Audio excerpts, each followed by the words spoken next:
Hello, Don. This is Don Horne, everyone. And Don is going to tell us a little bit about when he was small and that he saw the rescue boat, the CG 36-500. Well, when I was young, my parents had woken me up because the shipping lanes in front of our house was 4 miles offshore, and they could see the lights of the Pendleton, the stern of the boat, because it was about a mile off the beach. And so they woke us up to look at the lights of the boat. It was a stormy night, and I didn't know what we were looking at. They kept saying it was a boat, but it was awful big. It didn't really look like a flat-bottomed skiff to me. And anyways, it went down towards Monomoy and disappeared behind Morris Island. And then we saw the rescue boat going out, and they had their searchlights out, looking for the buoys.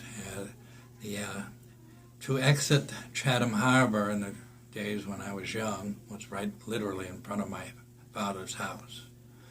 And so we watched them go out, and then we later watched them come back. And of course the next day we found out what had happened. And I guess it was after I got out of the service that my father was asked to restore the boat. He owned a boatyard, and it's called Outermost Boatyard Marina today, but back then it was Horne's Marina. And Donnie St. Pierre, who owned the Shell station, half of the Shell station, and Norman St. Pierre owned the other half. Norman's father-in-law was the commanding officer of the Coast Guard at the time of the rescue. And Donnie had gotten involved in repairing the boat, and it got to be more than what a mechanic could do.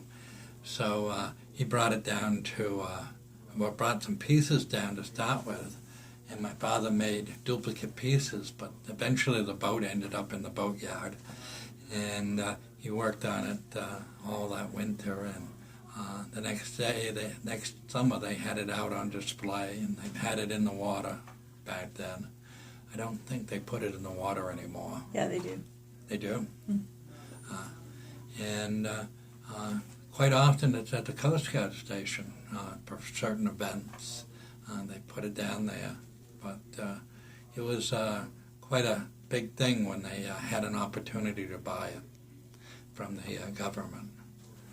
And I can remember them, the town voting for the money to buy it, and the people being picked to restore it. And and even Wright, I believe, was the commanding officer was a warrant officer. His last name was Wright, and he was even involved in the restoration of it. So what specifically did your father restore? Did he have a certain part of the boat that he did? Did he do like the trim? Everything that was rotten he replaced because it had been not used in a lot of years. That boat was replaced by a 44 steel boat, and that boat is an awful lot of wood, and not that it doesn't have metal on it too, but it's totally different. Other than the fact that boat is made to roll over in the surf and come back up, and so wasn't the 44, which they don't use anymore. Their boats don't roll over in the surf anymore and come back up. They roll over, they go down. And their boats are made for speed now, not the ability to roll over and come back up. How did the ability to roll over and come back up work for this rescue? I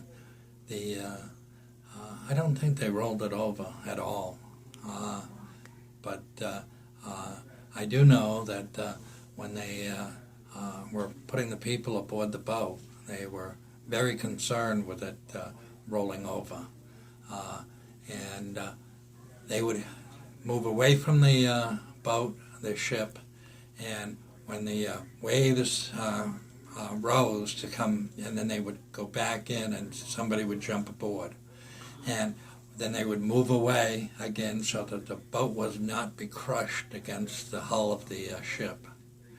And they kept moving in and out, back and forth, and each time they moved in, one person jumped aboard.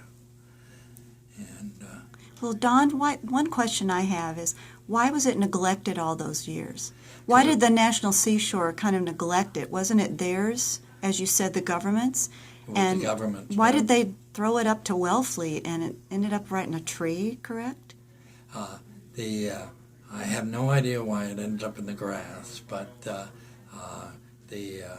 once the Coast Guard took it out of service, nobody did maintenance on it. And Chatham, they didn't pay much for it, but they got it paid for it and took it away, and that's when it was restored.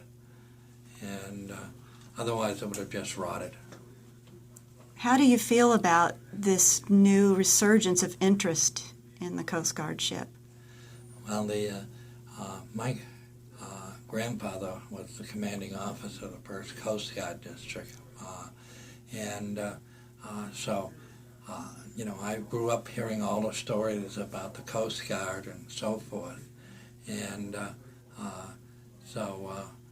I was really happy that they were bringing it back, because this was something that I remember as a child hearing the stories about it, because it really was a fantastic rescue. I mean, those seas were not small out there, and to get everybody but one person and to come back in safely themselves was really a beat. That's awesome. It was a miracle. So our theme is courage. That's what we're going for with the primary kids that will see this video. What do you feel about the courageous acts that were performed in this rescue? I've heard all kinds of stories about the Coast Guard going out for the surf to rescue people off of ships. And, so I grew up expecting the Coast Guard to do heroic things. And it's just, what you expect from them. That's awesome. Well, we thank you so much for agreeing to be interviewed, and we'll certainly enjoy finding out about the courage that it took to do what these men did that day. Thank you so much. Thank you.